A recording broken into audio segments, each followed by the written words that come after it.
सजाऊंगा लुट कर भी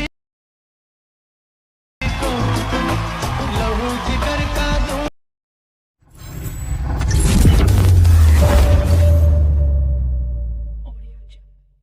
তো এই সাউন্ডের এই যে ভিডিও এডিটিংটা যে এটা কিন্তু অনেকটা ট্রেন্ডিংয়ে চলতেছে, যেরকম কালার গ্রেডিং বলেন বা সব কিছু মিলেই কিন্তু ট্রেন্ডিংয়ে। তো এই ভিডিওটা মেক করার আগে আমি হচ্ছে আপনাদের এলাইট মোশনের যে ভার্সনটা আমি যেটা ইউজ করি সেটা আমি দেখিয়ে দেবো। তো আমি এলাইট মোশনের যে অ্যাপ্লিকেশন ডিটেলসটাতে চলে যাই। তো এখান থেকে আপনার 4.0.1 দেখতেছেন ভার্সন। তো এখান থেকে আপনি সরাসরি গুগলে চলে যাবেন, গিয়ে হচ্ছে elite motion 4.0.1 version APK mode লিখে সার্চ দিলে আপনার এই অ্যাপ্লিকেশনটি পেয়ে যাবেন। তো অন্যান্য হয়তো বা আপনার বেশ কিছু ভার্সন আছে যার সাথে কিন্তু এক্সএমএল ফাইলটা আমাদের হচ্ছে অ্যাডজাস্ট না, মানে অ্যাভেলেবেল না। তো আপনার এই 4.0.1টার ভার্সন ডাউনলোড করে নেবেন, ওকে? তাহলে আশা করি এরকম সমস্যাটা হবে না। তো এখান থেকে হচ্ছে আমাদের এক্সএমএল ফাইলটা হচ্ছে আমাদেরকে ডাউনলোড করতে হবে। এর জন্য আপনার ডেসক্রিপশন বক্স থেকে দেওয়া একটা লিঙ্কে যাবেন।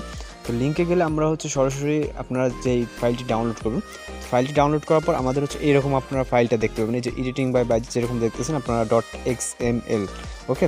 তো ফাইলটা আপনারা এরকম আকারে দেখবেন। তো এর উপরে ক্লিক করবেন, ডাউনলোড করার পর আপনি এই ব্রাউজার থেকে এখানে ক্লিক করবেন, ওকে? ওপেনে ক্লিক করার পর আপনার ফাইলটা কিন্তু এরকম চলে আসবে ইন্টারফেসটা।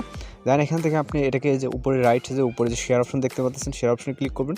ক্লিক করার পর এখান থেকে আপনি এলাইট মোশন অ্যাপটি আগে ইনস্টল করে রাখবেন। রাখার পর এখান থেকে জাস্ট ওয়ান্স অথবা অলওয়েজে ক্লিক করবেন। জাস্ট ওয়ান্সে ক্লিক করাই বেটার, যেহেতু আরও অন্যান্য আমরা প্রজেক্টের অন্যান্য অ্যাপসে কাজ করতে পারি। তো জাস্ট ওয়ানে ক্লিক করব। ক্লিক করার পর এখান থেকে আমাদের জাস্ট কয়েক সেকেন্ডের লোডিং নেবে। নেওয়ার পর কিন্তু আমাদের ফাইলটা এখানে ইনপুট প্রজেক্ট, মানে ফাইলটা প্রজেক্ট হয়ে গেলে দেখেন লেখা হচ্ছে যে হচ্ছে ইম্পোর্টেড প্রজেক্ট, ওকে? তো আমাদের প্রজেক্টটা হচ্ছে এখানে ইনপুট হয়ে গেছে। তো এখন আমরা সরাসরি আবার হচ্ছে এলাইট মোশন অ্যাপ্লিকেশনটা ওপেন করবো, যেহেতু আমাদের ফাইলটা ইনপুট হয়ে গেছে। তো এই ফাইলটা আমরা হচ্ছে প্রজেক্ট অপশনে পাবো। এখান থেকে আমরা নিচে প্রজেক্ট অপশনে গেলে আমাদের ফাইলটা পেয়ে যাবে। তো এখানে আমরা ফাইলটা দেখতে পাচ্ছি। দেন আমরা ফাইলের উপরে ক্লিক করবো। ক্লিক করার পর এইগুলো হচ্ছে আপনার কিছুই লাড়াড়ি করার কিচ্ছু দরকার নেই, জাস্ট আপনি নিচে স্ক্রল ডাউন করবেন, করলে দেখবেন যে এরকম হচ্ছে লেয়ার। আমি যেগুলোতে কাজ করবো সেমভাবে আপনার ওই অনুযায়ী কাজ করবেন, ওকে?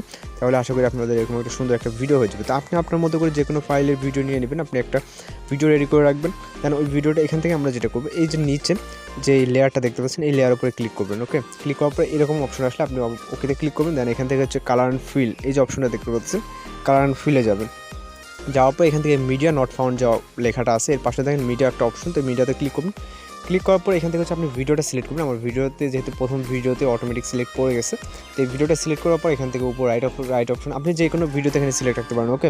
তো এখান থেকে উপরে প্লাস আইকনে চাপ দেবেন, যে রাইট অপশন হচ্ছে রাইট সাইডের উপরে। দেন আমরা এখান থেকে ব্যাক করব। ব্যাক করার পর এই পজিশনে আসবে, আসার পর আবার হচ্ছে সেকেন্ড লেয়ারে ক্লিক করব। ক্লিক করার পর সেম প্রসেসে কিন্তু আপনার মানে যতগুলো আপনার ওরকম লেয়ার আছে প্রত্যেকটাতে কিন্তু আপনার সেম প্রসেসে কাজ করতে হবে, আপনার কোনো একটু এদিক ওদিক নেই, ঠিক আছে? আপনারা একটু ভালো করে খেয়াল করেন, যদি যারা নিউ ইউজার তাদের ক্ষেত্রে একটু সমস্যা হতে পারে। তো এখান থেকে হচ্ছে আমরা কালার অ্যান্ড ফিলে যাবো, যাওয়ার পর এখান থেকে হচ্ছে আমরা মিডিয়া অপশনে চলে যাবো। দেন এখান থেকে আমরা ভিডিওটাকে সিলেক্ট করে প্লাস আইকনে চাপ দেবো। তো আমার সিলেক্ট করা আছে যেহেতু প্রথম ভিডিওর জন্য আমি কিন্তু সিলেক্ট করতেছি না। এখানে কিন্তু অনেকগুলো লেয়ার আছে, যেগুলো আছে এক একটা লেয়ারে এক একটা ইফেক্ট অ্যাড করা, যার কারণে আমাদের এই লেয়ারগুলো কিন্তু ছোটো ছোটো ভাগে বিভক্ত করা, ওকে? তো এখান থেকে আমি একটু ভালো করে আবার বুঝিয়ে দিই। এই যে লেয়ারগুলো আপনি দেখছেন উপরের লেয়ারে কিন্তু কিছু করবেন না, এই যে লেয়ারগুলো এগুলো হচ্ছে কালার গ্রেডিংয়ের যে লেয়ার, ওইগুলো আপনি কিছু করা দরকার, জাস্ট ভিডিওটাকে চেঞ্জ করবেন। আপনি কিন্তু একই ভিডিও বারবার সিলেক্ট করবেন, ওকে? তো আপনারা যেহেতু প্রজেক্ট সিস্টেমে এক্সএমএল ফাইল সিস্টেমে দেওয়া আছে, এখান থেকে অটোমেটিক্যালি আপনার ফাইলটা ওরা কাট করে নেবে যেটা যতটুকু প্রয়োজন হয়, ঠিক আছে? এখানে আপনি দেখতে পাচ্ছেন আপনার একই ভিডিও বারবার ক্লিক করবেন, এতে কোনো সমস্যা নেই, আপনি আপনার মতো করে ওরা কাটিং করে নেবে। এমন নয় যে আমার নিজে থেকে কাটিং করে দিতে হচ্ছে যে কোনটা কতটুকু লাগতেছে ডিউরেশন, তো এটা হচ্ছে আগে থেকে দেওয়া আছে। আপনি জাস্ট একই ভিডিও আমি যেরকমটা দেখতেছেন একটা ভিডিও কিন্তু সিলেক্ট করতেছি, ওকে?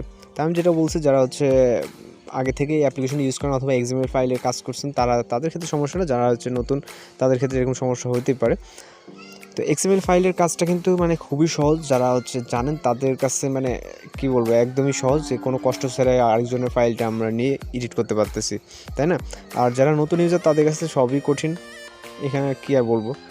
তো এখান থেকে হচ্ছে মানে ভিডিওটা স্কিপ করতেছি না এই কারণে, যেহেতু দেখা গেলো যে এক পর্যায়ে বুঝতেছেন এই কারণে কিন্তু ভিডিওটা স্কিপ করে যাচ্ছি না। তো লাস্ট আমরা লেয়ারে আসছি, ওকে? তো আমি ভালো করে আরেকবার বুঝিয়ে দিই। এখানে আমরা উপরে যে 4টা লেয়ার দেখতেছি, এখানে আমরা উপরে 4টা লেয়ারে কিচ্ছু করবো না, 4টা লেয়ারের পরে যেগুলো এখান থেকে আমরা একটাতে ক্লিক করলাম, ক্লিক করার পর ওকেতে দেন হচ্ছে কালার অ্যান্ড ফিল, তারপরে এখান থেকে হচ্ছে আমরা মিডিয়া অপশনে চলে যাবো। দেন এখান থেকে আমরা লাস্ট বারের মতো বুঝিয়ে দিচ্ছি, ওকে? দেন ভিডিও ক্লিপটাকে সিলেক্ট করবো, অবশ্যই আপনার ভিডিও ক্লিপটা 10 সেকেন্ডের উপরে হতে হবে ডিউরেশন। দেন আমরা এখান থেকে আমাদের ভিডিও কিন্তু অ্যাড করা শেষ, এবার হচ্ছে আমরা একটা অডিও অ্যাড করবো, যেটা না করলে নয়, এখান থেকে আমাদের অডিওতে অ্যাড করতে হবে। যেন আমরা প্লাস ওয়ানে চাপ দেবো, যাওয়ার পর এখান থেকে মিডিয়াতে ক্লিক করবো, তারপর এখান থেকে আমরা অডিওর লিঙ্ক ভিডিও ডেসক্রিপশন বক্সে দেওয়া থাকবে, এখান থেকে একটা ভিডিও আকারে দেওয়া থাকবে, এটা সিলেক্ট করলাম, সিলেক্ট করার পর এখান থেকে হচ্ছে আমরা এই ভিডিও ক্লিপটাতে সিলেক্ট করলাম যেটাতে সাউন্ড আছে। ওকে, দেখার পর এখান থেকে আমরা রাইট সাইডের উপরে যে থ্রি ডট আইকনটা দেখতেছেন, থ্রি ডট আইকনে ক্লিক করবেন, ক্লিক করার পর হচ্ছে এক্সট্রাক্ট অডিওতে ক্লিক করবেন। ওকে, তো এখান থেকে আমাদের অডিওটা এক্সট্রাক্ট হয়ে যাবে, মানে এখানে অডিওটা চলে যাবে। দেন আমাদের ভিডিও ক্লিপটাতে সিলেক্ট করবেন, আবার সিলেক্ট করার পর এখান থেকে ভিডিও ক্লিপটাকে আমাদের যেহেতু ডিলিট করে দিতে হবে, ভিডিও ক্লিপে সিলেক্ট করার পর এখানে ডিলিট অপশনে ক্লিক করে আমাদের ডিলিট হয়ে যাবে। এরপর আপনি এখানে ভিডিওটাকে প্লে করে দেখতে পান। তো আমরা যখন ভিডিওটাকে প্লে করি আমাদের স্ক্রিন রেকর্ড চলতেছে যেহেতু, এখান থেকে আমাদের ল্যাগ দিবে, বুঝতে পারছেন? তো এখান থেকে আমাদের এলাইট মোশন যে অ্যাপ্লিকেশনটা, এটা অনেকেই জানেন যে আমাদের স্ক্রিন রেকর্ড হচ্ছে করে কাজ করলে কিন্তু ল্যাগ দেয়। তো আশা করি আপনাদেরকে এইভাবে করলে আর কোনো সমস্যা হবে না। তো তারপরে আমি একটু প্লে করে দেখাচ্ছি, মানে স্ক্রিন রেকর্ড চলতেছে। তো এখানে যেহেতু প্রজেক্টের কাজ একটু সমস্যা দিবে। দেন আমাদের সব কাজ শেষ হয়ে গেলে জাস্ট এখান থেকে সেটিংয়ের পাশে যে অপশন দেখতেছেন শেয়ার আইকন, এখানে ক্লিক করুন, ক্লিক করার পর এক্সপ্লোরে ক্লিক করলে আমাদের ভিডিওটি জাস্ট কিছুক্ষণের ভিতরে লোডিং নিয়ে সেভ হয়ে যাবে।